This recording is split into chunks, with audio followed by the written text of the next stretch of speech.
Well, hello, everybody. Welcome to the stream. So, I apologize again for last night's stream about only doing 1 hour for Conan, then switching off to something else. It's just the story was really getting off to a slow start. So, next week I'll just start with a different Conan story, and I'll just finish the Black Colossus off camera, and I'll just report on it when we do the next Slowdown Sunday. So, I've just been thinking about that all day, because it is kind of unfair for me to promise Conan reading and then just do only half the stream Conan reading and then getting bored. It is very unprofessional of me, I admit. But anyway, now that we got that out of the way, let us talk about today's subject, Alan Moore. Yes, we are bringing up the Wikipedia page for now, but that's just to... It's very unprofessional of me, I admit. Sorry about that. I have my phone on so I can see the comments if any comments come up. But we're starting off with Wikipedia just to get like a brief summary before we jump into his works and some of his interviews. Because Alan Moore is a very interesting guy when it comes to comic book writers. He was a comic book writer from England, and once he was doing some work over there, because I know he did some, I believe he did some Doctor Who stuff, and he worked on a few magazines over there, and then he got brought over to work for DC, and his first series, I believe, is the Saga of the Swamp Thing, when the Swamp Thing was about to be canceled. It literally was about to be canceled, and they're like, yeah, we'll just give this British guy a shot. And then it turned into a really good series for DC. And he was the first of what's known today in comics as the British Invasion, where, because Alan Moore did so well, they decided to look in England for other good British writers, and they just brought them over to start writing comic books for them. Okie dokie. So, you will most likely have heard of Alan Moore from Watchmen. It is his most famous work, and it's still pretty much the best-selling graphic novel of all time, and DC will just continuously reprint it until the heat death of the universe.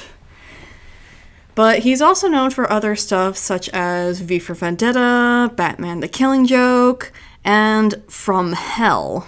Now, I do have some opinions about those works, but we'll just go through some of his biography here before we move on. Born in 1953. Oh yeah, he's also a magician and an occultist. So another thing that Alan Moore is really well known for is he's kind of a wackadoo. He believes in a snake god called Glykon, and one of his listed professions is a mall Santa. So yeah, he has a very interesting life. I believe he also worked with a band at one point. I forget what that title of that band was called. But he's also written some books. He's written a few screenplays. Oh yeah, I forgot. He did Miracle Man for a little bit for Marvel. It was Marvel Man, and then it got retitled to Miracle Man, but he had a bit of a tiff with Marvel, so whenever you see a reprint of Alan Moore's Miracle Man run, it is going to be titled as the original writer instead of Alan Moore, because Marvel has also had a tiff with him, and they don't like him either. Yeah, Alan Moore is known for a lot of stuff. He is a very good writer, but he's also a very stubborn man, and from what I've heard, he can be a very difficult person to work with. So, the Bo Jeffrey saga. I remember reading that. It was kind of a cute monster horror series, from what I remember. Yeah, so. And eventually he just had a falling out with the comic industry as a whole. Especially after. Okay, so when he and Dave Gibbons were doing Watchmen, they obviously signed a contract, and apparently there was like a clause in the contract where they wouldn't get royalties if there was ever a film adaptation or blah blah blah blah blah. They signed the contract anyway, and they got royally screwed over. So if there is one lesson you can learn from Alan Moore, it's always read your contracts. And independent period. Abandon more. There. Oh, well, that's not surprising. Mutual lover Deborah Delano. So, a throuple. Okay, yeah, that does not surprise me at all about Alan Moore.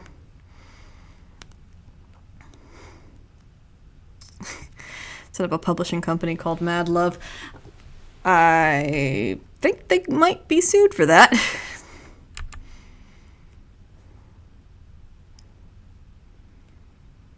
Alright.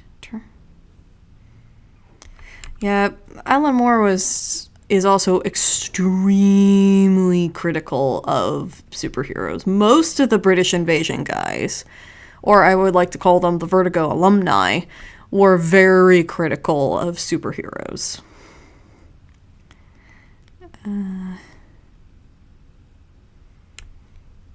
Yeah, had an independent era.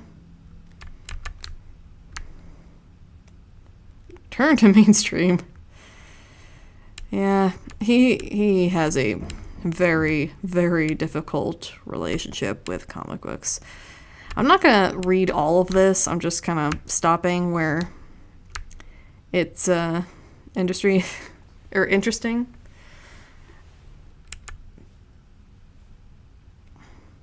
Oh yeah, League of Extraordinary Gentlemen.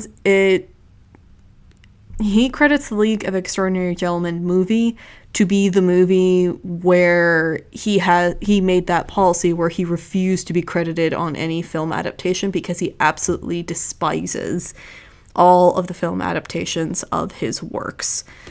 So, yeah, Lost Girls. We might touch on that because it is his most controversial book. Because, the subject matter. Like I said, he's a very interesting dude. He's just... Alright, so... here we go. Themes and a number of his comics there, where he's taking over from early writers. He uses the familiar tactic of whipping out what had gone before, giving the hero amnesia and revealing that everything we learned to that point was... with Swamp Thing, the anatomy lesson where it, turns out, no, you were not the scientist. You were just these, plants that came together and just assumed the memories of the dude who died, and you just think you were him. Which... that's a mindfuck if I've ever seen one. Largely able to start afresh. Character in a series. Alright. While commenting on artistic relativeness and serialization in comic books, gave the example that a comic creator would be limited in what he could do with Spider-Man, and added, unless you're Alan Moore, who would probably kill him and bring him back as a real spider or something. Yeah, I do appreciate that at the very least he tries to start off the character as fresh as he can so he can do what he wants with them. But people also find that to be... people have mixed opinions when it comes to when he breaks down the characters and tries to rebuild them after he's broken them down. Because I personally loved Saga of the Swamp Thing, but I know a lot of people look at that series and they're like, wow, this is super depressing. And you know what? Yeah, it is very depressing, and I'm not going to argue with them about that. And then you get something like Batman the Killing Joke, which you can argue was the start of when DC started really ramping up the Joker's antics and really making Batman into a dark narrative. I mean, he's always had that like dark edge to him, but the Killing Joke is one of the main turning points, and people have just been trying to make their own Killing Joke ever since then, including Tom King, because he cannot stop obsessing over Alan Moore. Anyways. Alright, recognition. Yeah, he has... you know what? A lot of people do think think that Alan Moore is overrated. And it's like, okay, Watchmen itself is everywhere. I will say that. There is a reason why it is acclaimed. I wouldn't consider it overrated, but I get where people are coming from. They're like, oh my god, why is he everywhere? Why is he doing everything? And he's like, he's not doing everything, but I get where they're coming from, because he is touted up so much, even though he is a very complicated man. He's a very complicated writer in general. Alright, so that's a general layout of Alan Moore as a person. Genius writer, very interesting dude, persnickety personality. That's Alan Moore in a nutshell. So, we're gonna watch a couple videos now. I found this one when searching up Alan Moore from, I believe, alright, The Brave and the Boys. And this video is going to give a ultimate lineup of Alan Moore's works. So we're going to start with this guy. Let's make sure the volume's not too loud here. Hey, what's up, super friends? Oh my god, Doomsday Clock. Okay, for those who don't know, because Watchmen was so popular, DC has tried to make a few attempts to bring Watchmen into the DC universe and somehow, like, make it part of the DC universe. And Doomsday Clock was their attempt to do that. And I remember when that came out, because it did retcon a few things. And I forget which issue it was, but it's like that particular issue boosted the sales of a before Watchmen issue. And I remember this because I asked the comics clerk about it, and he's like, oh yeah, that it's because of this Doomsday Clock business, this issue is now super expensive. And it's like, okay.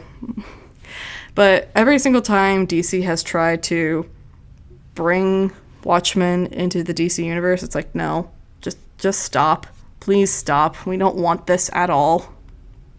Jake here from The Brave and the Boys, and today we are doing a video that I'm very excited to do. We are doing top 10 Alan Moore reads. Now, Alan Moore is a lot of things. He's a prolific comic book writer, he's an actual wizard, and he is someone who has tremendously transformed the comic book landscape. Now, I haven't read everything Alan Moore has written, because his books... I have not read everything Alan Moore has written, too. I've never read Promethea, That's apparently one of his like super big works, and I have not read The Ballad of Hollow Jones either, and I want to because it does look like a very fun space adventure series. Are textured and layered and dense. Like, it's crazy. I read like 16 Ed Brubaker books at the time it took me to read one Alan Moore book. So, yes, I haven't read everything, but of the books I've read, these are my 10 favorite. Before we get started, I want to say thank you so much to Organic Price Books. They helped make videos like this possible. There, you can save $2 with the code BRAVEBOYS, or if you're buying 4 or more, you can save 5% with the code BRAVEBOYS. Before we get started, I want to remind you all to smash that like button, click subscribe, ring that bell for notifications. Jordan and I put a lot of work into this channel, and the response we've gotten from all of you is amazing, and we want to keep the good times rolling. So go ahead and join our community. We got a Discord, and we just want to talk comics. Like we do a book club. Our next book we're going to do is Hellboy, so join the book club. So Well, that sounds fun. I don't know. Let me know, you guys. Do you want to start a book club? one of the reasons I wanted to do this video is because we have pissed off a lot of Alan Moore fans, and if Alan Moore ever watched our videos, we probably pissed them off too. So in order to just... I think Alan Moore would be pissed off no matter what kind of video you would make about him. Like I said, he's a very persnickety guy, so he really comes across as the auteur who probably won't be super de-duper happy about anything, but that's just his personality, and I've just accepted that that's just his personality. We still love you, Alan. It's just, have some tea, go sit by the window and watch the sunset and just calm the fuck down. Spell all the bad juju, I wanted to make a video talking about 10 awesome Alan Moore books that were written by him that you should read, so let's dive in. Deep within a bleak and dismal swamp, hidden beneath its murky waters, lies the headquarters of the most sinister villains of all time. The Legion of Doom. Right. Coming in at number 10, we have The Killing Joke, written by Alan Moore and illustrated by Brian Boland. This came out in 1980. Oh, wow. Oh, it must be one of the Ultimate Editions where it has the side profile of the Joker with the camera. That actually looks really good. I wonder if did they get Brian Boland to do that too, or did they get a different artist to do that? 88 and was loosely based off of the 1951 story, The Man Behind the Red Hood, created by the true creator of Batman, Bill Finger. Now here's the thing. I don't think The Killing Joke has aged super well. Alan Moore definitely doesn't think The Killing Age has aged super well. Oh, yeah. So, the story behind The Killing Joke. Okay. The Killing Joke infamously has the scene where Barbara Gordon is shot in her spine, and the Joker strips her naked and takes pictures of her naked writhing on the floor with the implications that he raped her. Alan Moore later clarified at a convention that no, the Joker did not rape Barbara Gordon, but still a very disturbing scene. And it turns out that whole sequence was not Alan Moore's idea. Who was it? Because I forget who it was who told him. Alright, it's because, alright,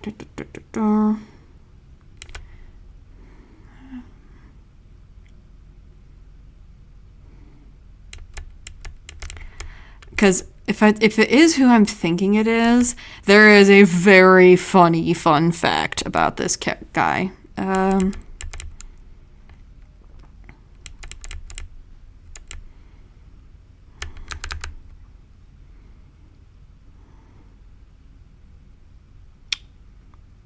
Because when Alan Moore asked, okay, apparently it was in the plot that the Joker was going to do something to Barbara Gordon, and when Alan Moore asked the editor, he's like, hey, so what are we gonna do here? And the dude just flat out answered, cripple the bitch. And it's like, Jesus. So according to Alan Moore, No, that was not entirely his decision. I wonder if I look it up like this.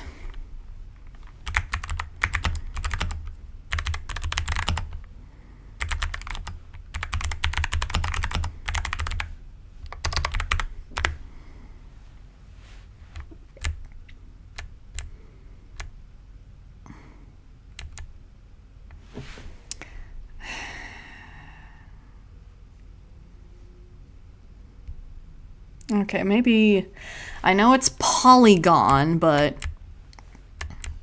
they will most likely have the answer here. Because this is going to rot in my brain if I do not find the guy.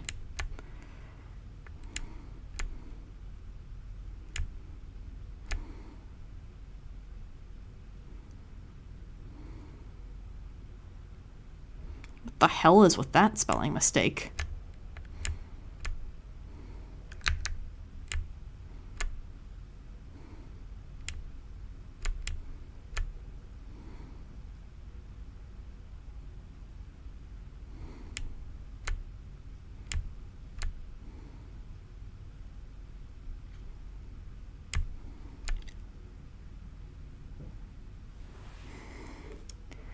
Alright, asked to see who is Batgirl, and I remembered. Oh yeah, Len Wein. I don't know how to pronounce that name. Who was our editor on the project. Yeah, okay. It's like, holy shit, that is like a cold-ass response to that. Yeah, that is cold. So yeah, Alan Moore did not entirely have a say in that. But it is still a phenomenal story. What it created and how it became an out-of-continuity story that profoundly transformed DC continuity is truly amazing. Yeah, because that's another thing. The Killing Joke was never meant to be canon. It was never meant to be part of the DC canon. It was just supposed to be a one-off story, but it was so popular that DC's like, all right, fine, it's canon now. It offered a hypothetical, maybe origin story for the Clown Prince of Crime without giving you definitive answers, and the Joker is crazy in this. It gives you sympathy for the Joker, it gives you terror for the Joker, it gives you fear for the Joker, and it is just like a crazy story. But at the core, it is the Joker trying to test his theory that anyone is just one bad day away from becoming a supervillain. Now, what I love about this story is the Joker doesn't get the answer that he wants. So even though he profoundly destroys, even though he profoundly hurts and impacts the Gordon family and Batman, they don't give in. And the ending is left open and ambiguous. It's really worth reading. What's cool about the Absolute Edition is you're going to get both colorings that they did, and it's a really... I personally prefer the multicolor coloring. I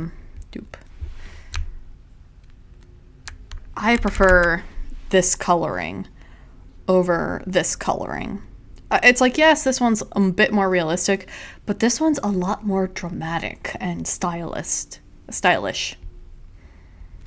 Really cool way to read this story. That being said, other books on this list have aged a lot better. So you guys know I love giving you other books that you could read after this one, or movies that you could read after. There's a whole box set of Batman One Bad Days, and there's an animated movie, but this is an Alan Moore video, so we're not gonna do that. I didn't tell you to read those. Just read The Killing Joke, or better yet, don't read The Killing Joke, because Alan Moore doesn't want you to read it. Moving on to number 9.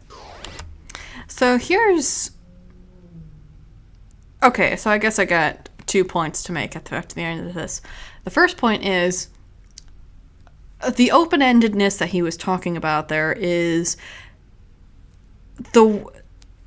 at the very end of The Killing Joke, after the Joker tells his joke to Batman and Batman starts laughing along with him, Batman puts his hands upon the Joker's shoulders, and it kind of looks like he's shaking him a little bit. And fans have debated to this day, did Batman kill the Joker? in this story. Now, obviously, since this story is canon, that no, he did not kill the Joker because it's canon. However, when you keep in mind that it was supposed to be a one-shot story, it could be flip either way. I would still say no, just because, again, there's no way in hell that DC would be okay with Batman killing the Joker. But people have argued that that would be his breaking point, where maybe the one bad day, yes, it was kind of for Gordon, but could it possibly have been for Batman 2, where the Joker was trying to break Batman 2? And the Joker knew that the only way to ultimately break Batman was to get him to break his no-kill rule. And I guess, secondly, I do have mixed feelings about The Killing Joke because it is a masterpiece in itself. However, it was the start of ramping up the Joker's antics, and it was the start of people really questioning, wait, why does Batman have this no-kill rule again? Because in the older days, when the Joker was just pulling off, like, heists that nobody got seriously hurt in, and he was just, pulling bank robberies, or he was making some kind of mischief, but he wasn't exactly trying to kill people. Or he was, but it never got that far. But now it's like, okay, now this dude is an actual threat. So why exactly are we keeping this guy alive? Again, I get why. Joker is the most popular DC villain. There is no way they are going to get rid of him. And also, at its heart, Batman is supposed to be more of like a family-friendly-ish title. Like, nowadays, you could kind of argue, okay, it stopped being family-friendly now, with some of the crap that happens, like the Court of Owls and the Death of the Family storyline from Scott Snyder. Like, those are pretty disturbing stories. But anyway. Coming in at number 9 is a book you definitely should read and actually has aged surprisingly well. That is Saga of the Swamp Thing by Alan Moore and various artists, which will be listed down below. So, Saga of the Swamp Thing. What is it? What's the story behind it? So, DC decided to cancel the original Swamp Thing run. And at the last second, Alan Moore came in as the writer. They gave him free reign to do whatever he wanted, and he profoundly transformed not just the character of Swamp Thing, but his entire mythos, his entire story, and DC Comics as a whole. So I love Swamp Thing. You can read this in the awesome box set, which has the original classic colors and kind of gives it a cool classic monster vibe. You can read it in the absolutes, which are gorgeous, oversized, but they do have recolored art. For me, this was the first way I read it, so I didn't have a problem with the art. So when Alan Moore took over the series, he threw out the original cast of supporting characters and completely transformed the mythos of the Swamp Thing character. This came to fruition in issue 21, the anatomy lesson, where the Floronic Man does an autopsy on Swamp Thing's body, and it answers the question of, is he a human or is he a monster? And he is a monster. He's a plant that thinks he's a human. That is crazy. And he really dives deep in his relationship with Abby Arcane. I will say that when I was going through my big depression phase back, like, shortly after I graduated college, Saga of the Swamp Thing was a comfort to me. I can't explain to you why, but it was just a comfort to me, where it's like, okay, the reality that I once knew, the existence I once knew is over. It's not there anymore, so now I have to make do with a new existence. And Swamp Thing really did help me a little bit for that. That's why, no matter how crazy and kooky I think Alan Moore is, I do adore his Swamp Thing run, no matter what. There's amazing stories. One of my favorite stories was based off of Dante's Inferno, where he has to go to hell to rescue Abby, and along the way, you meet like the Phantom Stranger and all these That's not from that storyline. That is from the anatomy lesson. crazy characters, and it is just a wild ride. It is scary at times and adventurous at others. It waxes poetically on what is life and what it means to be alive. There's amazing scenes where Abby and Swamp Thing have romantic moments through a hallucination or through eating a fruit that makes him look like a sexy man. A lot of craziness. Loved all of it. You know, it went He even goes up into space and has to journey throughout the galaxy to get back home. It is a very wild run. little too far when a certain alien planet monster thing had its way with Swamp Thing and made little babies, but you know what? That's Alan Moore for you. He always takes things a little bit too far. Now, if you want to read other stuff, there is a fourth Absolute, which is the Lin Wein stuff that takes place beforehand, but this is a phenomenal Swamp Thing run that you should definitely check out. Now let's move on to number 8. Coming in at number 8 is a book that I had never heard of before I read it. This is Miracle Man. Oh, I've heard of it. I knew about the Miracle Man debacle when I was coming back into comic books back in college. I was watching a lot of videos about comic books because I wanted to learn more. What should I buy? What should I read? And I immediately discovered the Miracle Man stuff, like the kerfuffle between Marvel and Alan Moore. And it does look like a very interesting read. I saw at a convention they had those books available, and it's like, it was tempting, but it was like they were $20 a pop. I did not want to spend $20 a pop on that. And by Alan Moore. It does say by untitled author on the book, because this is another thing where he's chosen to have his name removed from the work, and I think it's a shame. Oh, he chose to have his name removed? I thought that was a thing where Marvel did that. Okay. Because if you like Watchmen, you're gonna love Miracle Man. So I'm a little fuzzy on the history. I don't want to say something wrong, but I'm gonna try to do my best. And if I'm wrong, which I'll definitely be, let me know in the comments down below. Captain Marvel comics were super popular, and some of them were copied and done in black and white over in England, and through rights issues they had to rewrite the character. And I think at one point Shazam or Captain Marvel was even more popular than Superman. So, and Alan Moore loved these comics growing up as a kid, and when he got older, he did everything he could to be the writer of the reboot of Miracle Man, and he wanted to do things you couldn't normally do in a superhero comic. He wanted to turn it up to an adult level, and he definitely does that. So Michael Moran... I think that's another thing that has become controversial in the comic book community. Should comic books have been made more mature? Like, should they have been made more mature? Because comic books were initially there for kids.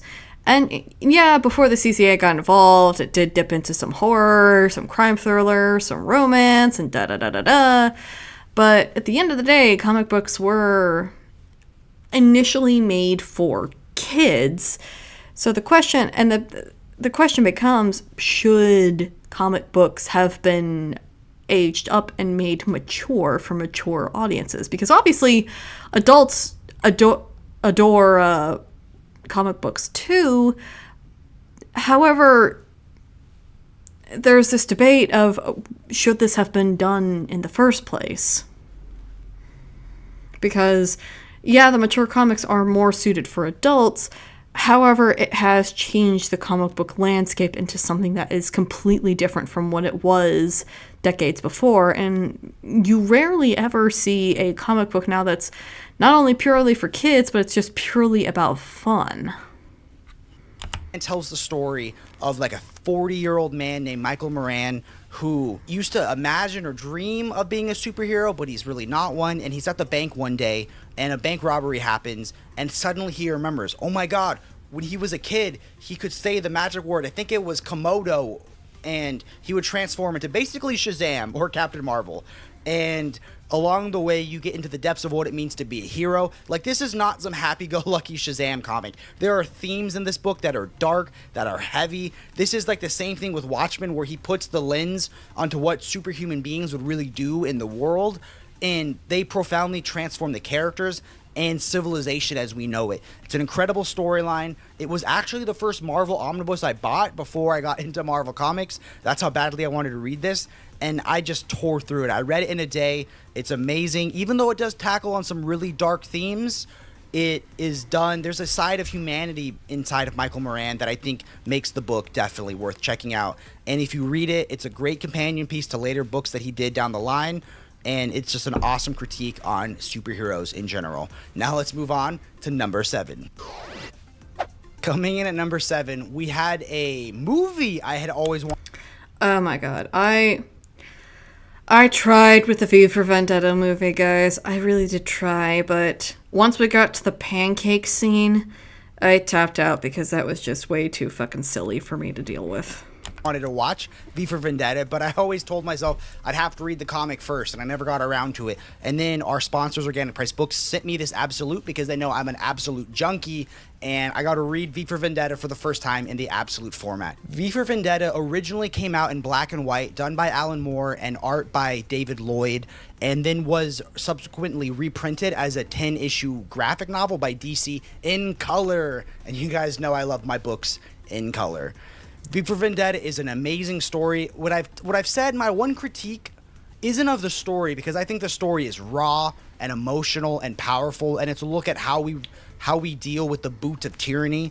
But I think there is context that I'll never truly understand. I think There is a lot of context to V for Vendetta, because V for Vendetta is told from a British perspective, and the big gripe that Alan Moore had when it came to the movie adaptation was his book, the original comic series was made as a response to Thatcherism over in the UK, and he wanted his book theme to be a battle between totalitarianism and anarchy. However, when the movie came out, he made the observation, this is more about current conservatism versus current liberalism from the American perspective, which is not entirely a bad idea.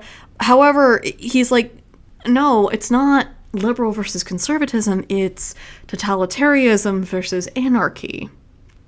And you can criticize his philosophy about that, but V for Vendetta does make that is an interesting story for that, and I get why he would be upset about how they switched up the politics, but I also do understand why they changed the politics, because this comic book came out in the 80s, if I remember, and the movie came out in the 2000s, and obviously the politics of the 80s are not the same as the politics in the 2000s, so obviously it's going to be different. But Alan Moore, he really does not like those movie adaptations to his works. There's a little bit of, you had to live under Margaret Thatcher's iron rule to get all of the full context, because this is a huge critique of that. But I love the relationship between the vigilante V and Evie, his protege in training, and you slowly get to see. I think her name is pronounced Evie. I don't know. You guys let me know. Is it Evie or Evie? Him systematically take out the government and take out tyranny, and along the way you never know V's true intentions or motives, and when you get to learn about his past and what he's been through, it is a crazy story. Little British, a lot British, little too British for me. Sometimes I was having trouble reading what they were saying because the accents were so thick. For me, it was not so much the accents, it's just the cultural context. It boggles my mind that people think that, oh, Americans and British, you're basically the same people, so you could just flip-floppy back and forth and it'll be all the same. It's no, excuse me. The American context and the British context are two different contexts. Stop equating us. We are not the same. and I'd never experienced that before. But it's a phenomenal story. If you want to check out the art, how it's meant to be seen, you got to get the apps. By the way, don't worry, we are going to be getting to the Alan Moore interviews and the Alan Moore clips. It's just, I want to do a basic rundown of his most well-known works before we get there. Absolute edition, and grab it from Organic Price Books. Save $2 with the code BRAVEBOYS. But V for Vendetta is awesome. And you know what? I've never even seen the movie. I love me some Natalie Portman, but this book was so good, I had no desire to see a movie of it. But yeah, V for Vendetta, you gotta check it out. Now let's move on to one of my favorites, number 6. Coming in at number 6, we have the only Superman title on this list, Whatever Happened to the Man of Tomorrow, and specifically for the Man Who Has Everything. So I want to say I love this book. I've talked... The Man Who Has Everything. I remember watching that JLA episode as a kid, and that episode kind of messed me up as a kid. And then when I discovered, oh yeah, that was a comic book, and then it's like, oh yeah, that was an Alan Moore comic book. It's like, what? And I did read the original comic, and it is very, very similar to the JLA episode. Obviously, there were some changes to it, but it's an incredible Superman story.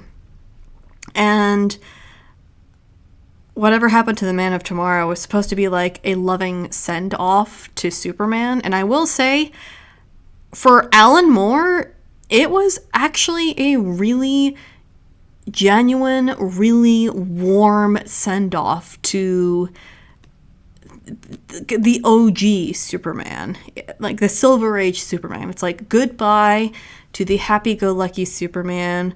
We're entering a new era, but you know what? We still love you anyways. And it was a very loving send-off, which for Alan Moore, that was like, wow, this is different from what you usually do, but I'm digging it. I'm really digging it. Before about how I love it. If you want to see my list of top 10 Superman books, you can watch that here.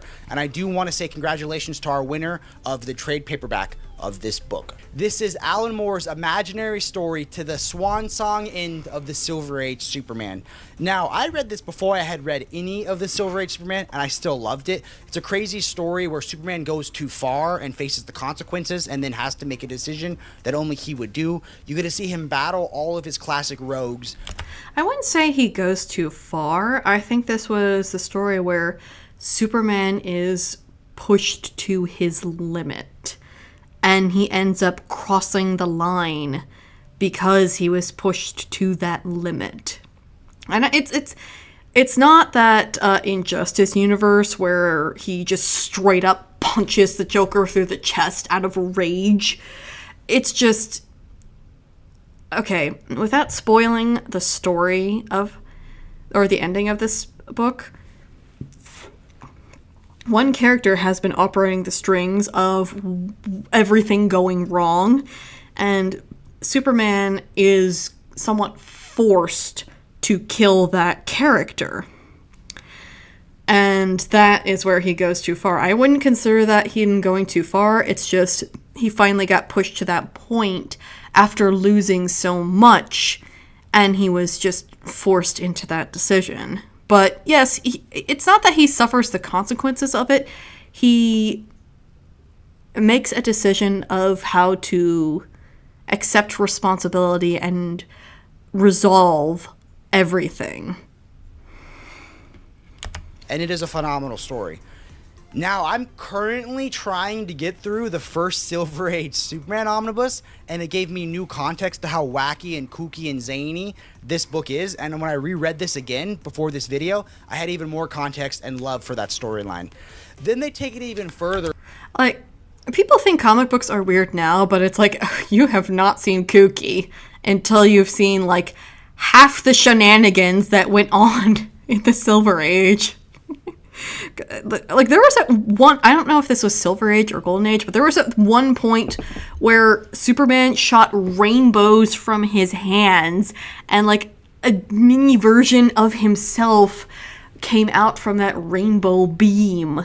And you also need to keep in mind, Superman as a concept is like he's the super powerful dude who has all these wacky powers. And obviously that got narrowed down to the powers that he has today. But I'm just saying, it was super weird, it was super goofy, but it's also endearing in its own way, because it's like, oh my gosh, this is just, they just went for it, and it doesn't always work, but it's still very fun. With what I think is a better story, Superman for the Man Who Has Everything. This is a heartbreaking and tragic story that they adapted in the Justice League TV show that Alan Moore actually likes. He has an adaptation that he put his stamp. What? Alan Moore actually likes an adaptation of his work? Oh my gosh, we need to put this on the calendar. Of approval on. In this, Mongol puts an alien flower on Superman, and it slowly absorbs and eats him away, as gives him everything he's ever desired and ever wished for. And you get to see a life of what if Krypton had never exploded? What if he got to raise a Kryptonese family? And he has to make the ultimate sacrifice. And it is a heartbreaking story that shows what's truly important to the Man of Steel. For all these reasons and more, you get two amazing, awesome stories in this book. You gotta go for the deluxe edition. Unless you're the winner of our trade paperback, then that's the best way to read it. Congratulations. But okay, now where things are heating up, let's go to number 5. What's crazy about the top 5 on this list is any one of these books can be considered Moore's magnum opus. This is going to be my biggest hot take of this whole video. From Hell should have been a novel. It should not have been a graphic novel. It should not have been a comic. Because, okay, let me put it this way. Alan Moore does have this habit where he writes a lot of exposition and he's very literary heavy in his comic books, which is what people appreciate about him. But at some point it does get to, wait, why is this a comic book and why isn't this a novel? And usually I'm able to get through that, but with From Hell, especially issue 3, where the killer is going through his philosophy of why he's doing things. And it's like, okay, why the hell wasn't this a novel? Issue 3 was an absolute slog for me. Because he's just, yammering on and on and on and on about his personal philosophy. And it's like, oh my god, we get it. You hate women. You want to fuck Apollo. Please get to the killings right now. But yeah, that's my big hot take. From Hell should have been a novel, not a comic book. But I do appreciate the illustrations that are in this comic, because it is very captivating. But I still stand by my point. From Hell is dark and full of the occult and terrible themes that I normally can't get behind in comics. But oh my god, the research Alan Moore did for this book is insane. This was like reading a textbook of information of the Freemasons and Victorian culture and the Whitechapel Jack the Ripper murders. And I will give Alan Moore that. He did do his research on that, on all of the different conspiracy theories of who Jack the Ripper is, who was involved in it. Was there a whole conspiracy? Because there was that conspiracy of what if these were planned attacks. I still stand by that Jack the Ripper was just a crazy dude. But, the conspiracy theories are nice. They're entertaining. And it is insane how powerful the story is in this book. It's also dense, super hard to get through. I made the mistake of trying to read it on the plane, and every scene was sex or prostitutes getting murdered, and it was just not the book you want to read on the plane. But if you're home and the doors are locked and the blinds are drawn and nobody's around, then you can crack open From Hell. So, From Hell is disturbing, but I don't know. I feel like I can read From Hell in a public place. Now, if we're talking about, say, something like Lost Girls, yeah, I'm not reading that shit in public. Even if I were to read it, I don't think I ever even want to read it, because I have seen the synopsis of that thing. It's like, yeah, nope, I'm good. When I first bought From Hell, when I was making this video, I decided to cheap out a little bit, and I bought their regular paperback edition, and I crack it open, and it's in black and white, and this book is already hard enough to get through. So you know what I did? I returned it to Amazon. I spent $15 more and I got the Master Edition. Is that what it is? Master Edition? And it's hardback, which I love. Love me a hardback book, and it's in color.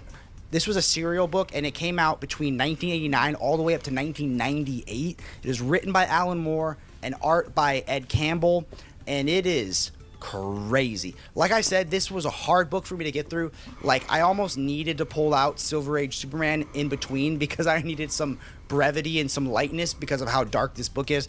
But it tells the story of how the Victorian monarch maybe had a hand, along with the Freemasons and the occult, in the Jack the Ripper killings. And it is dark, and you should definitely read it, but know what you're getting into. Man, it's not. With how many conspiracy theories have been proven right over the last few months, that's not entirely the craziest conspiracy theory I've ever heard.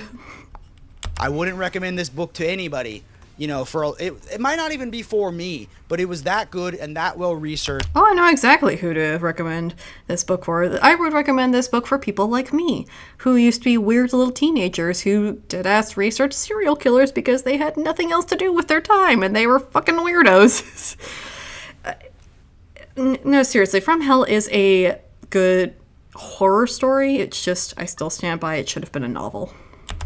That I was able to enjoy it slowly and let it digest and let it sit with me and then read a bit more. This is not a book I binged, and probably not a book that I'll read again for a long time, but it is a book that I am so happy I read. Moving on to something more positive, number 4. Coming in at number 4 is the first of the ABC, America's Best Comics, books that you'll see on this list. America's Best Comics was an imprint of Wildstorm, which became an imprint of DC. So what do you know? Moore's back at DC. Sure, he was not thrilled about that. So one of the things you got to know about the ABC Comics is there's no superheroes. There's science heroes. Top 10 tells the story of all of the science heroes being moved to one community known as Neopolis. And it is like a gritty police drama to its very core.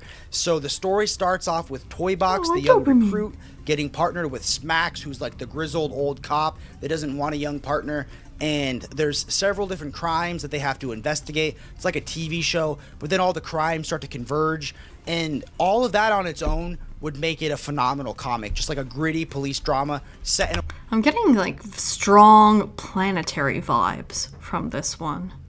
I don't know why, but I'm getting very strong Planetary vibes. I have never read it before, but yeah, it looks interesting. A world where everybody's a superhero. I mean, like, it is crazy. Like, it's everything from a guy who cooks hot dogs with his laser vision to someone who can run super fast delivering the mail. You know, it's like they're all science heroes, so none of them are science heroes. But what makes this book... If everybody's special, nobody is special! So special is the art. The art is done by Gene Ha and Xander Cannon, which, by the way, sounds like a badass superhero. But Xander Cannon does sound like a superhero name. One moment when I found out how special this book was one of the characters, Dust Devil. His mom calls and she says, "Hey, there's a hole in the wall." And he's like, "What, a hole?" So he goes to her apartment, and what do you know? There's Ultra Mice invading her apartment. And what do? They have to get the ex-Verminator to bring Atomic Cats to get... Because that's what we get of Ultra Mice is Atomic Cats. And I thought, okay, that's kind of funny. That's it. We're done with this portion. Cut to a few days later, and what do you know? It's evolved into a crisis-level event where there's, like, Galactus and Eternity, and it's like... One of them is Mickey Mouse. I'll put up an art from that book right there. It's just so silly and so bonkers and so bizarre. And there were okay, now I really need to check out this series because that looks hilarious as fuck. There's moments in this book, profound moments with quotes about life and philosophy that just profoundly affected me. The Absolute also covers some of the spin-offs, the next one being Smax, which transforms the gritty city to a fantasy novel. It was like reading The Hobbit, but with Alan Moore's thoughts and humor. And then there was a prequel, the 1949ers, and it's an amazing book. There is a compendium that's in print right now that I think collects stuff that Alan Moore didn't do in addition to all the Alan Moore stuff. But Top 10 is a book that everybody needs to read. It is a phenomenal, phenomenal story. These lists are always so hard to do. These last three are three of the best comics I've ever read in my life, and you could almost put them in any order, but I worked hard to make my list. So number 3, we have Promethea. Now, I first read Promethea in a set of the deluxes, which were gorgeous and beautiful. I did give those to Jordan, but I was able to slowly work my way through upgrading to the absolute editions, because here's the thing. If I was voting on what Alan Moore book has the best art, honestly, if I was to vote what comic book has the best art, Promethea would be my number 1. So Promethea was written by Alan Moore with art by J.H. Williams III.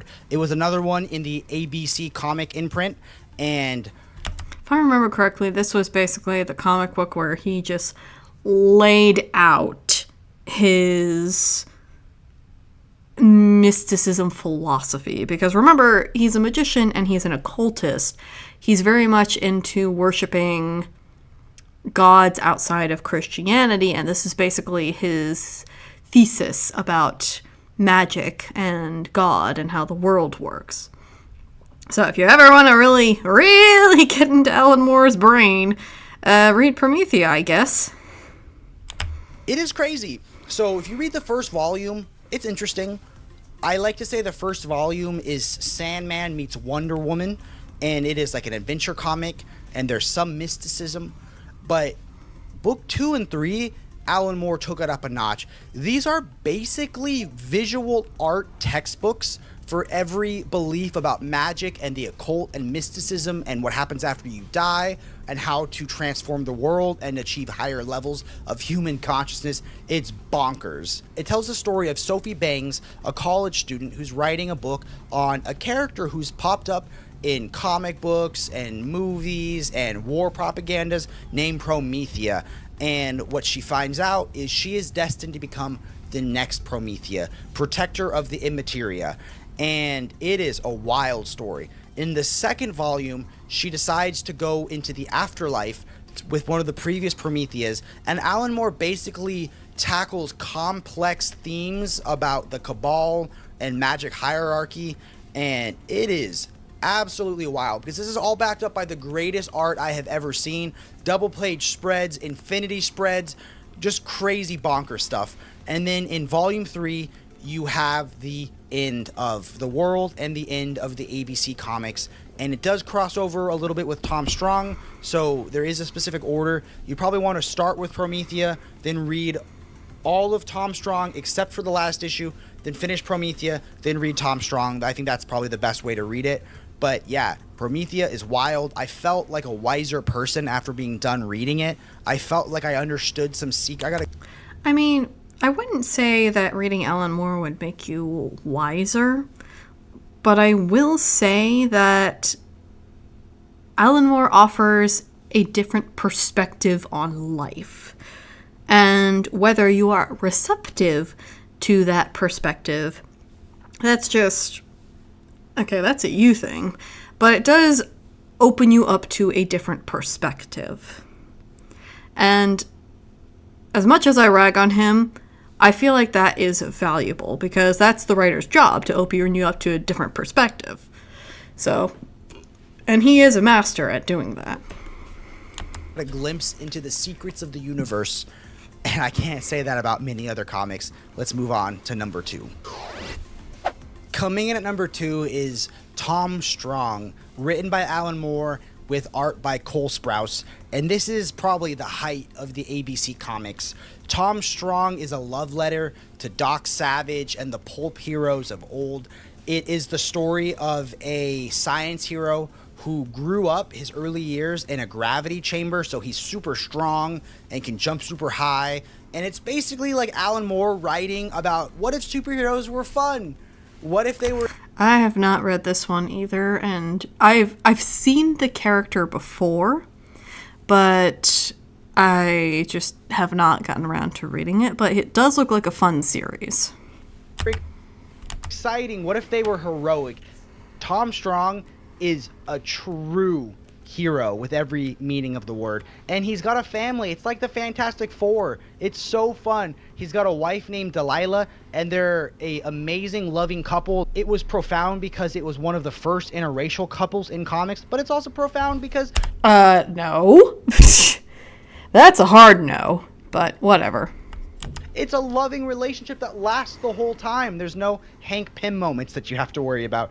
They have a daughter named Tesla. They have a robot. They have a gorilla named King Solomon.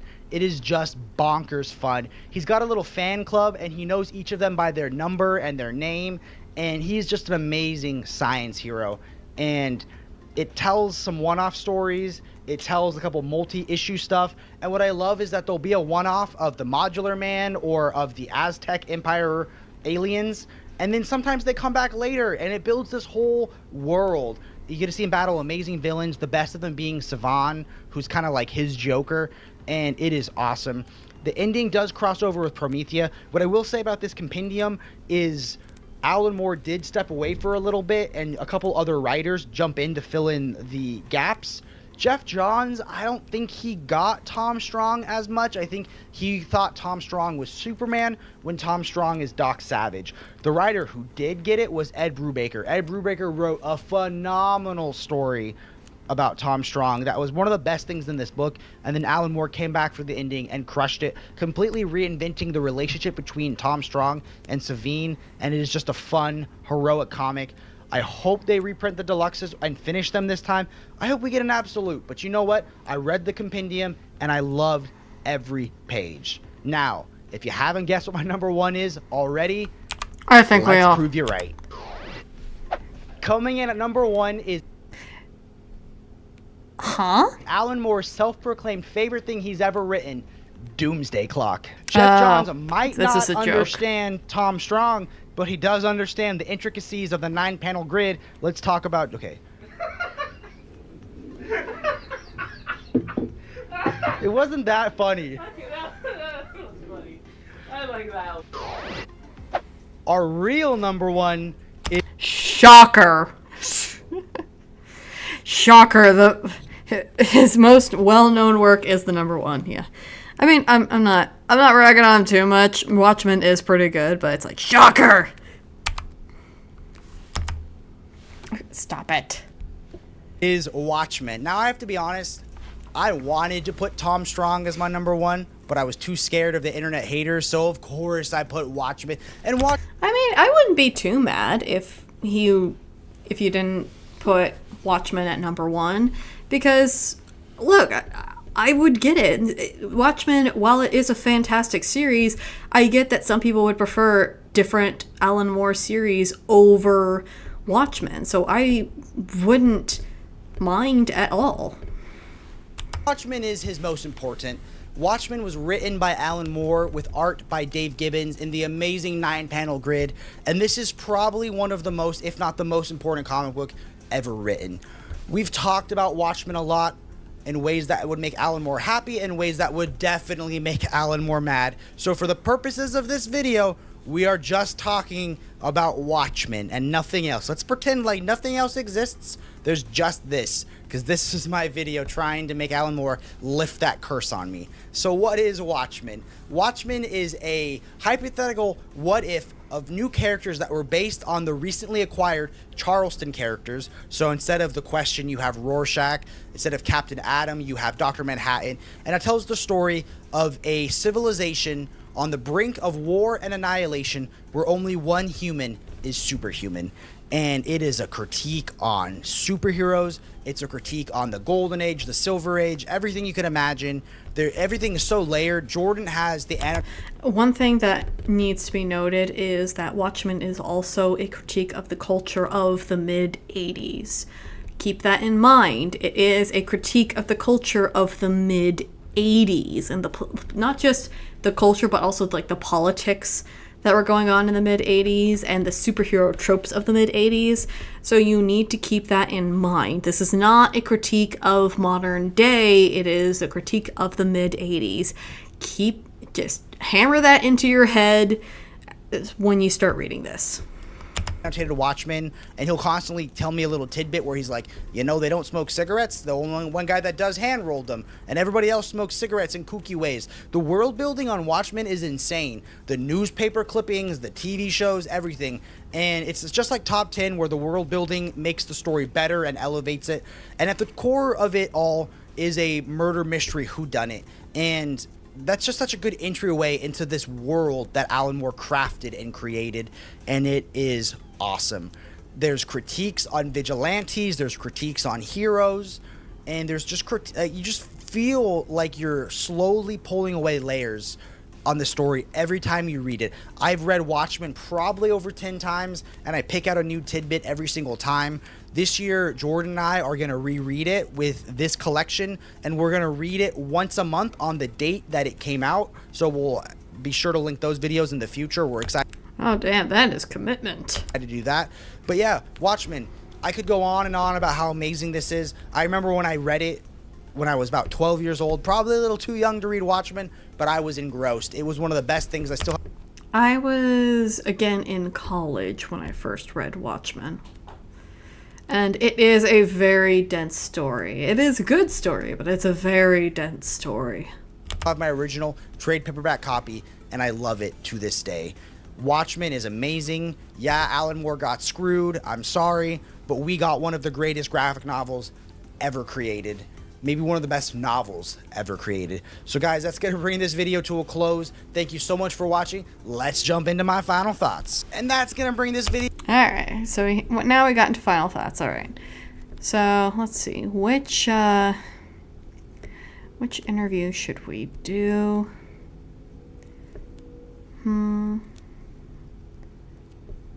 Let's see. How about we do this one first? Because I feel like this is going to be Alan Moore at his most candid. This is his video where he's talking about language, writing, and magic. So we get to hear from the man himself, and judging by his hair color, he was fairly young when he made this. So, yeah, let's get into it. One of the most revealing aspects of my researches into magic and the occult has been the discovery that actually magic has quite a lot in common with fiction and with fantasy. We almost get to the notion that the two are pretty well interchangeable. I think that Aleister Crowley even mentioned that the language of magic is more about language than it is about magic. The idea of a grimoire, a dark book of spells. Grimoire is simply another way of spelling grammar. According to Crowley, to cast a spell is simply to spell. When we think of the fact that most of the magic gods that various cultures have created or worshipped in the past, characters like Hermes, Mercury, Thoth, these are not only the gods of magic, they are also the scribe gods. They are... For some reason, this is making me think of Zatanna, because her whole power is... her whole magic base is she says every word backwards. So in a way, she does use language as a means of magic. So that's an interesting thing. The gods of writing. To some degree, the reason that I involved myself with magic was partly because as a writer, I was feeling that something to do with the territory of writing itself, the way that anybody who's been writing for a given length of time will probably have anecdotes to tell you, strange little coincidences, things that they wrote and then something very similar happened to them, perhaps a day, perhaps a month, perhaps 10 years later.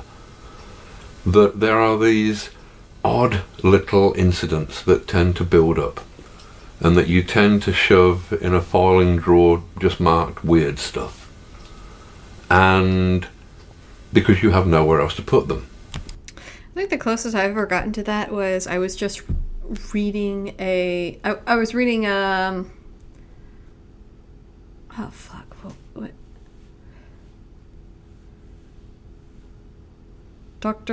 it's not Doctor Strange, but it's that one series by Warren Ellis. Crap,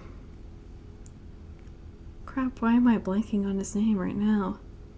But anyways, he was going on about, I know what you guys are thinking.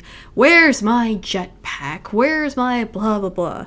And I thought to myself, I have literally never heard someone say, where's my jetpack before. Like, in that part of my life, I have never heard somebody say out loud, where is my jetpack?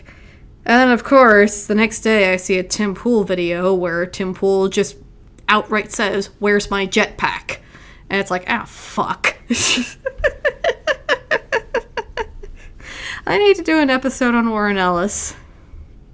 You know, there is no other compartment within your life, no other context into which you can fit these strange little anomalous events, these little synchronicities.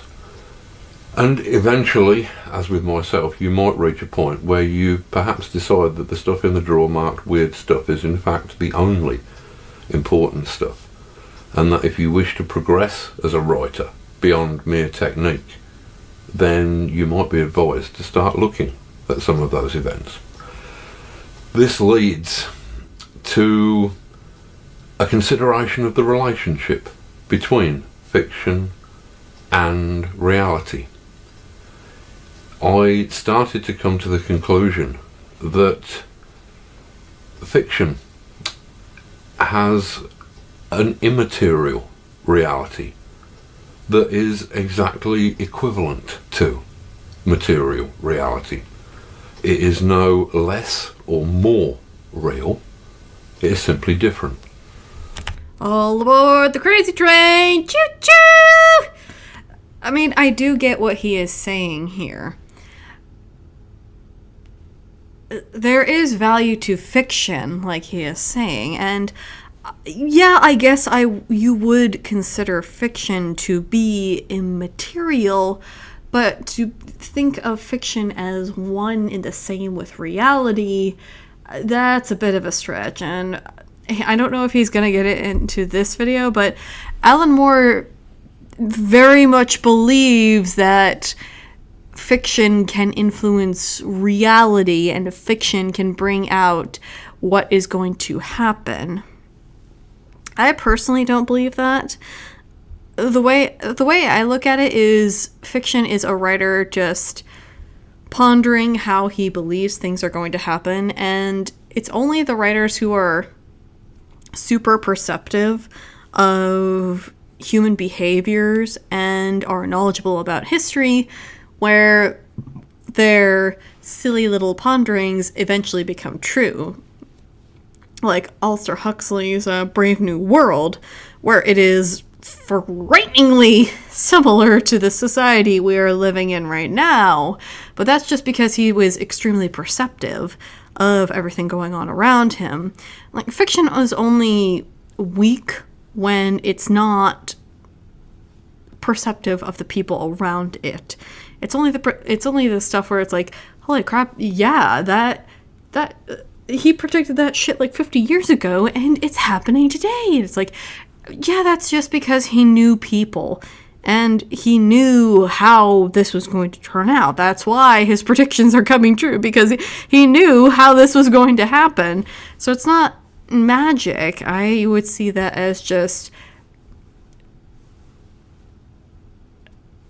socially conscious writers. There are socially incompetent writers, but there are also socially conscious writers who are just aware of what's going on around them. And that is why their fiction resonates. For example, we have a 3-dimensional solid material chair, such as the one that I'm sitting in. This is real in material terms. Then we have the idea of a chair. The idea of a chair is perhaps more important than any single individual chair, and yet the idea of a chair exists nowhere. Oh my god. Day one of, I believe it was my junior year high school class, we had this teacher called Shoemaker. He was an interesting character, but his first assignment to us, day one of English class, was to define a chair. And it took us the entire period to come up with at least a somewhat complete description of a chair. But then he pointed out the holes in which, okay, you're still not accounting this, and this that could be considered a chair, but we would not consider it a chair. And it's like, I don't know why. That brought me to that. In the physical universe, it cannot be measured in a laboratory. It is completely outside the realm of science, as are all of our thoughts, all of our internal events. To some degree, the things that happen in our heads are the only things that we can ever know with any certainty. And yet, these are precisely the things that science is, by its very nature, completely incapable of dealing with. Science, I think, would very often rather disprove consciousness on some basic level, would rather demonstrate that consciousness and awareness were a byproduct of, say, our biology, because then they would not have to deal with the problem of what Koestler and others referred to as the ghost in the machine. I don't see it as that. It's... Okay, so I studied psychology in college 10 years ago, but still. And I will say that it's not so much that science wants to deny certain things, it's just science is not at that point to explain everything that goes on in the human mind. Like, keep in mind, there is a lot about the human brain we still don't know about. Like, we still don't know the exact cause of Alzheimer's or something like that. And it's not that science doesn't want to acknowledge, like, concept of the soul or concept of the consciousness or anything like that. It's just science does not have the tools yet for something that complex, because again, there's just still so much we don't know about the human brain and the human, like, mind. I do consider the brain and the mind to be two different things, because there's the brain, the physical, and then there's the mind that I would consider the consciousness. And sometimes something could go wrong with the consciousness, but the brain's fine. And then other times something wrong with the brain and the consciousness, it either goes on autopilot or it goes completely wonky. But yeah. Consciousness is a ghost, a spook, a phantom that somehow spoils the logic of this perfectly balanced clockwork universe, this worldview that we have created for ourselves. Now, to me, if you're going to try and come up with a new way of talking about consciousness, then that is precisely what you need to do. You have to come up with a new way of looking at the basic phenomena. It will not be scientific, it cannot be scientific. But for me, what it came down to was understanding the world inside our heads, the world of consciousness, as a world, as a space, as a kind of space that had its own rules, had its own unique properties, and was just as demonstrably real as the three-dimensional physical space which we inhabit. Starting to consider the nature of that space tends to lead you to consider previous attempts to define consciousness in spatial terms. You could think of Plato with his world of ideal forms, something that exists nowhere in physical reality, but which, according to Plato, must exist, must precede physical reality, must be this world of essences that all material form is merely a kind of distant echo of.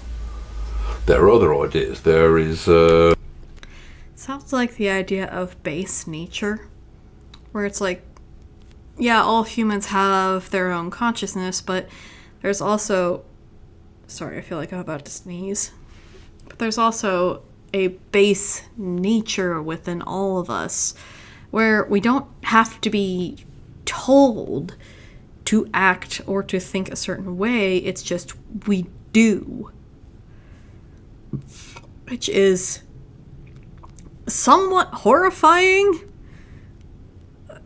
and somewhat relatable. I'm still on the fence of whether I find it horrifying or relatable, in my personal opinion. Carl Jung's idea of a mass unconscious. This again is a sort of a place somewhere within our ancestral memory. There is Karl Popper, who talked of World 3. World 3 is a kind of hypothetical abstract space in which immaterial human constructions, ideologies, for example, Marxism, these are constructs. Boo! Boo to the Marxists! That do not actually have a material form, but are nonetheless important and often sizable mechanisms in the world of ideas. To me, the world inside our heads, I gave it the working label of idea space. I believe that it can be treated as a space. And that, yes, just as we each have our own private address in physical space, just as we have our own private house or flat or room, then so too do we have our own private area of consciousness. This is the area that we generally label as ourself. However, if you go outside your flat or house or room, then you'll find that the area beyond its walls is communal. I think this may also be true of the kind of conceptual space that I'm talking about. That if you wander out the back door of your mind and personality, wander down its back alleyways, you might find yourself in a deeper area of that mental space than the one that you are usually accustomed to. I think you can consider that basically Alan Moore's life mission is, with his writings, he wants to take you out of your comfort zone and bring you into a new area of consciousness. So it does, and sometimes he succeeds, like Watchmen was very successful, V for Vendetta was very successful, and then you get into shit like Neonomicon and Provenance, where it's like, okay, I'm somewhat digging this, but what the fuck is with... Why is the main character of this one chatting up a 14-year-old like that? And why does this one have the Fishman rape scene? Just saying. You might find that there are different rules which seem to apply in these deeper areas of consciousness. You might find that there are people, creatures, things living there, flora and fauna. And to some degree, this is central to all my ideas of magic. And by magic, I mean basically what everybody means by magic. I mean a rabbit out of a hat. I mean something emerging demonstrably from nothing. So to a certain degree, in that I would include our physical universe emerging from a single point in a quantum vacuum. I would include any human thought or idea or work of art which demonstrably starts out nowhere, starts out in the silence of our minds.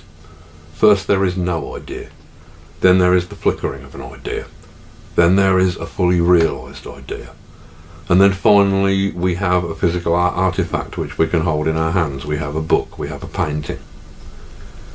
This to me is a magical act. Any act of creation is a magical act, which is probably why I tend to express most of my magical thinking in terms of creative acts. If I can turn it into a piece of writing or a set of images or a performance so that other people can share the information concerning that realm, then to me that is part of what a magician's job is.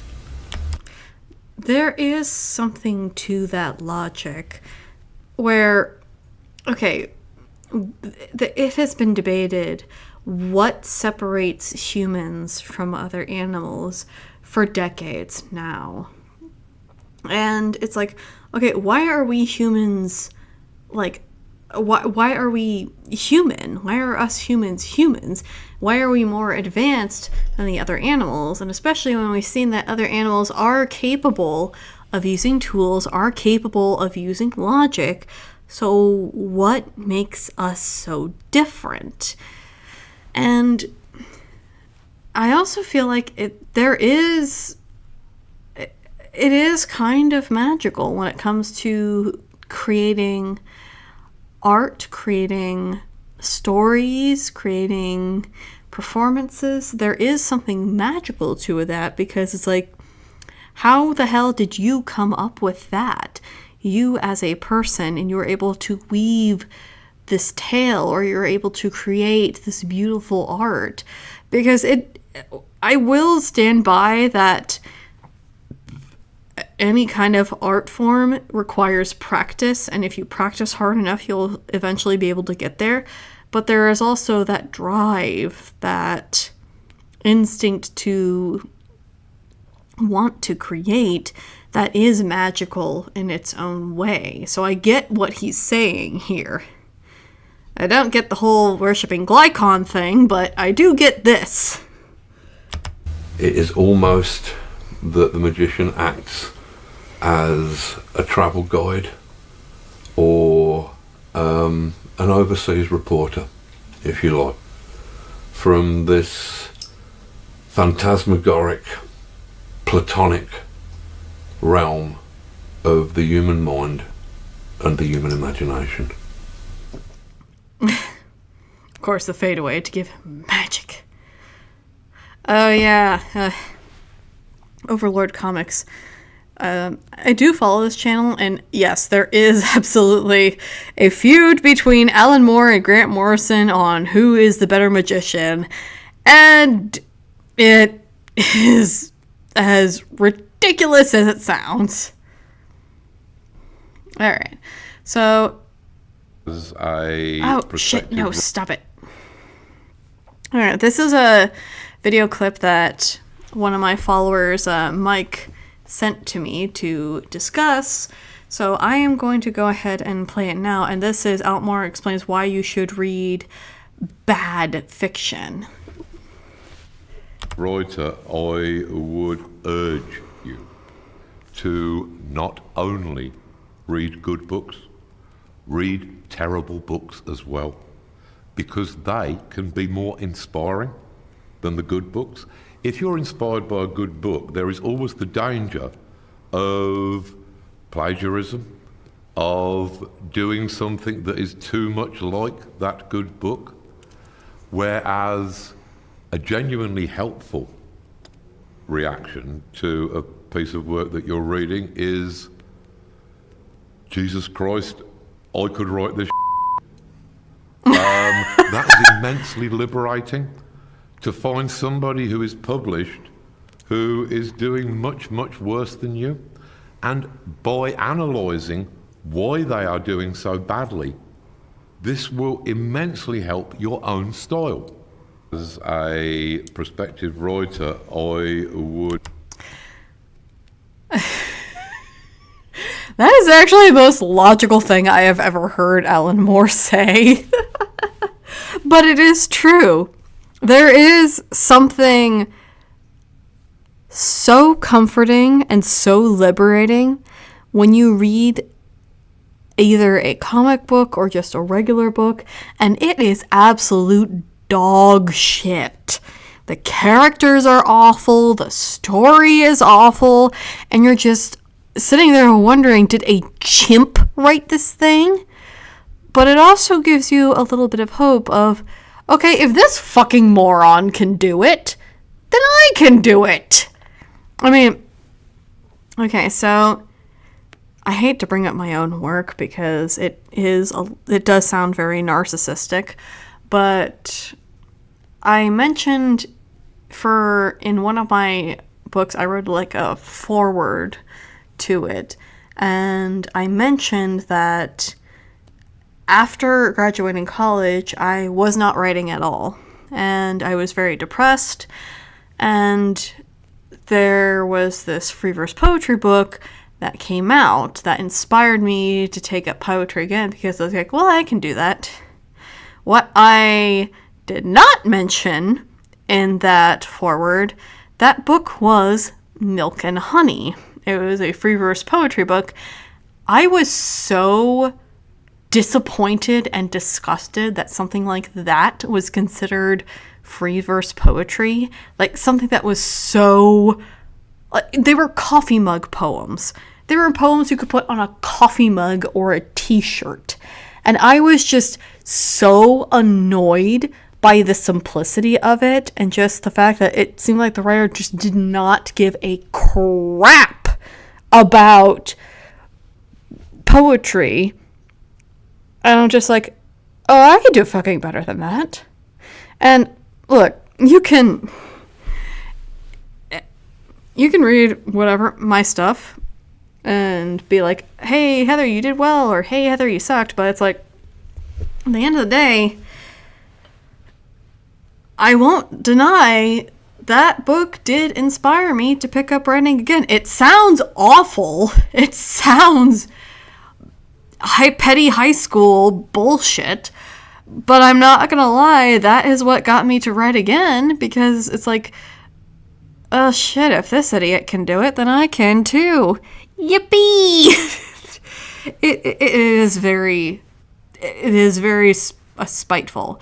But there is another angle to look at this, where, yes, you should analyze the greats and figure out why they're great. However, if you only read the greats, you don't really truly get a sense of why they stand out among the rest.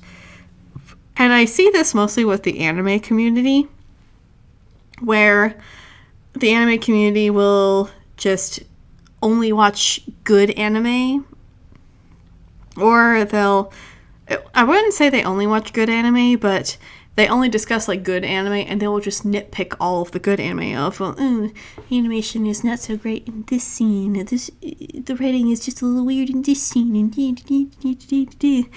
listen to it long enough and it's like, okay, some of y'all have never watched a shitty 80s OVA before, and it shows. Because you can never truly understand the depths of how bad anime can get until you get into like the bottom of the barrel dumpster fires that is the OVA scene from the 80s and 90s. Like, there is some really, really shitty stuff in there. But when you understand the shitty stuff, it does make you appreciate the good stuff more, because it's like, okay, this is the bottom of the barrel. But so now we know where the bottom is. We know why it's bad and how it can be improved. and in even my own reading experience with comics, there have been some comics where it's like, wow, this is crap. And honestly, if they just tweaked this, and this, it would be a halfway decent comic book. So yes, you should read the greats, and you should appreciate the greats, but you should also read the shit to understand why they're shit, but also understand how they could be changed to be made better, and to be better stories. Now, there is a very good chance that the authors of those stories are not going to listen to you. You can always get like a Tommy Wiseau, who is like, this is my magnum opus. This is my best work. You are tearing me apart. But that you can learn from shit too. Is basically the theme of that clip. You can learn from shit too. All right, and I think we have enough time. No, stop it. Okay, we gotta get through this. 2012, long before I ever knew even what a podcast was. And the reason I started taking it then, and I still take it now every single day, is because it has vitamins, minerals, probiotics, and adaptogen. How about I do this? There we go.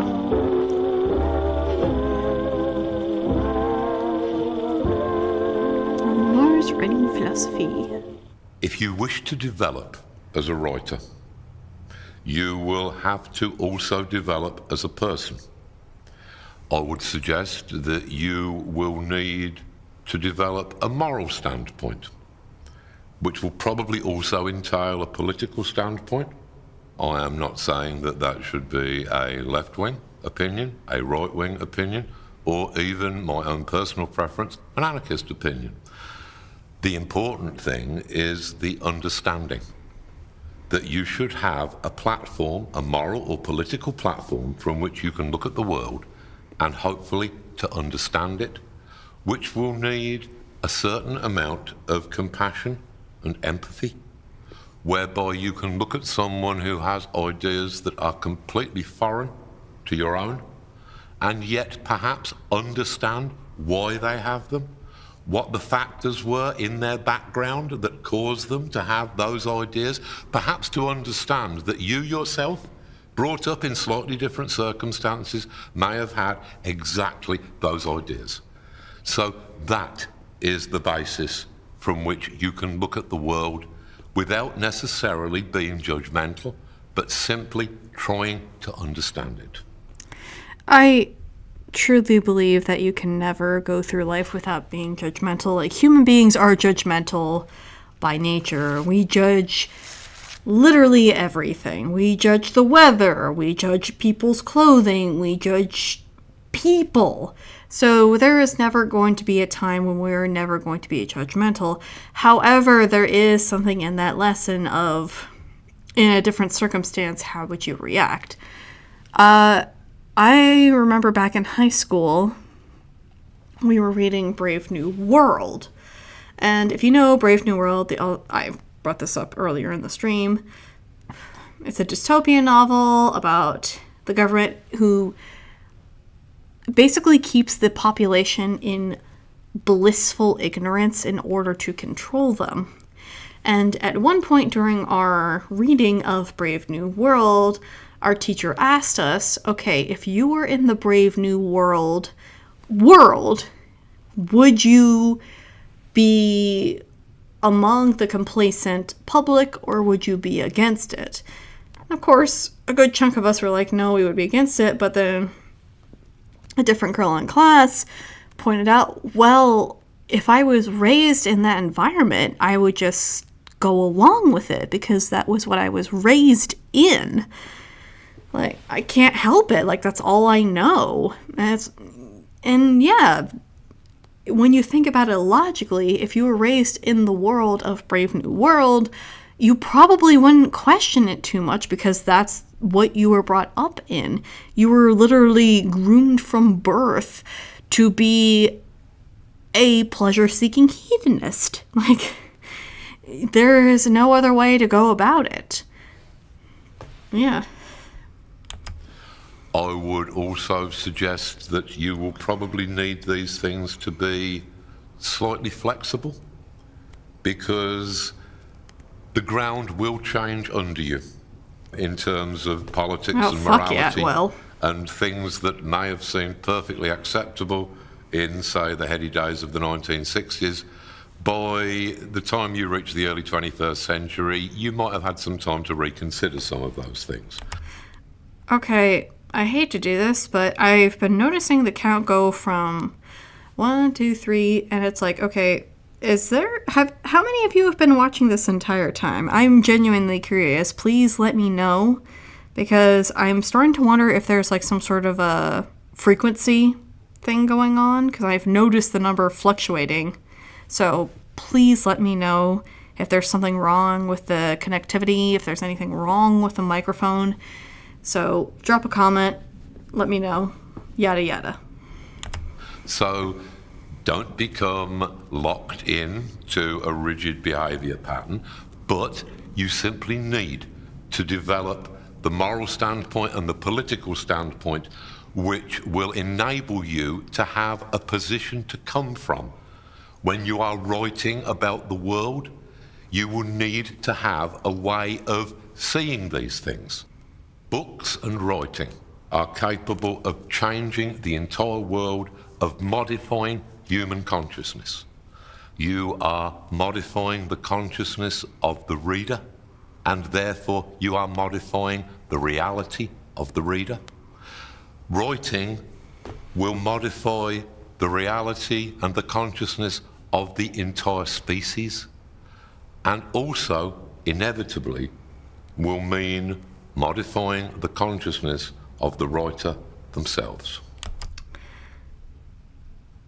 I would definitely disagree with that point myself, just because there are some people who just read a book and think, neat, and then just put it right back on the shelf and never think of it again. There are some people who read it and be like, well, this is fucking bullshit, put it back on the shelf, and then just go tell everyone to not read that book. So I do disagree with that point. People are just as persnickety as Alan Moore himself. You will also need to develop an aesthetic point of view. What is it that you personally enjoy about, say, somebody's writing? You will need to analyse that, and also to analyse your own writing to see whether you've done the job that you wanted to do or whether you've fallen short and it needs improving. So essentially, what you really need, above anything, whatever kind of artist you wish to be, you need to develop a way of seeing the world that is unique to you, that can only come from your experience and your perceptions, and that is the basis that you can then turn into an energy that will fuel the rest of your writing career. But the first thing is to develop that self, the writer as a person, the writer that is you yourself. I think that is very good advice there. Because a lot of people are inspired by things they have read. Like RJ and John Slonbucks have gone on many, many times that they are inspired by the comic books that they read as kids, and that's why their works are the way they are. And it's like, you do need a certain amount of analysis to figure out, why do I love these stories and why do I want to make more of these stories myself, but from my own perspective? You do need a bit of that sense, because without that sense, then you don't know why you're writing at all. Because we're all inspired by something. And if we don't understand why we like the things that have inspired us, then we don't know why we are creating in the first place. Yeah.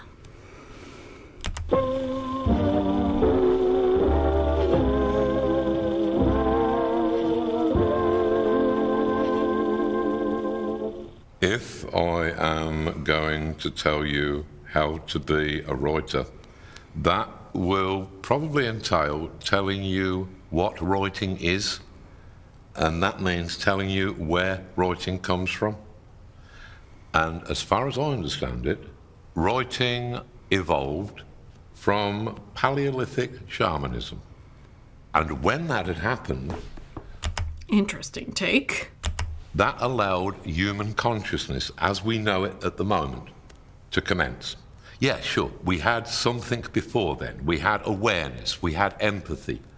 We could perhaps gesture and grunt. But before we could write down the language, we could not retain any information. We could not utilize our developing consciousness. And thus, the people who had discovered the wonderful ability of writing would have had supernatural powers in the eyes of the people surrounding them. They would have been able to send their thoughts at a distance to somebody else who could read. They would be able to capture moments, to write down and record events which would lead to the understanding of cause and effect and seasonal differences. These things would lead to science and art and almost every field of human endeavour, all arising from this old Stone Age magic. And I mean, yeah, I do want to disagree with him, but at the same time, with the number of women who are just fanatical about romantasy and just treat it as like its own cult, like Book Talk is its own crazy cult. So it's like, I want to disagree with you, but just seeing how some people react to certain books, I don't know if I can at this point. And when we look at the development of writing and magic, we begin to see that they're actually the same thing. That all of the artistic effects from painting, but especially to writing, all of these effects are things that were regarded as magical powers in the ancient world, as supernatural powers. Such was their force because they could change the world, they could change human consciousness, and they could change the world that we lived in. I mean, one of the most important jobs in many civilizations was being a recorder of not just history, but stories. So there is some truth to that, yes. Essentially, the world that we are living in now is one where we have unpacked our imagination and are living amongst those parts of our imagination that we've been able to bail out from inside our heads. The original bardic tradition of magic was one that was entirely based upon writing and literature. And interestingly, it was much more feared than just your common or garden witch or sorcerer. Now, if a magician puts a curse upon you, then your hens are probably going to lay a bit funny, your child might be born with a squint. These are things that are survivable, they're not that terrible. Whereas, when a bard puts a satire upon you, then that will destroy you in the eyes of your friends, in the eyes of your family, potentially in your own eyes. And if it's a good enough satire, if it is finely worded enough, then even 200 or 300 years after you're dead, people might still be laughing at you and your absurdity. That was why satires were feared. Now, And nowadays we call that gossip and propaganda. And yes, they are two very, very feared tools because gossip allows people to manipulate the situations around you, to manipulate how people perceive you. And propaganda, the point of propaganda is to manipulate how to think. So both of them are very dangerous things. That's why, that's actually why in the Bible it condemns gossip, because it is a very devastating power in and of itself. The early gods of writing, the scribe gods, gods like Odin or Thoth or Hermes, these are also the gods of magic. And I don't believe that that is entirely a coincidence. That, in my estimation, writing and magic are practically the same thing.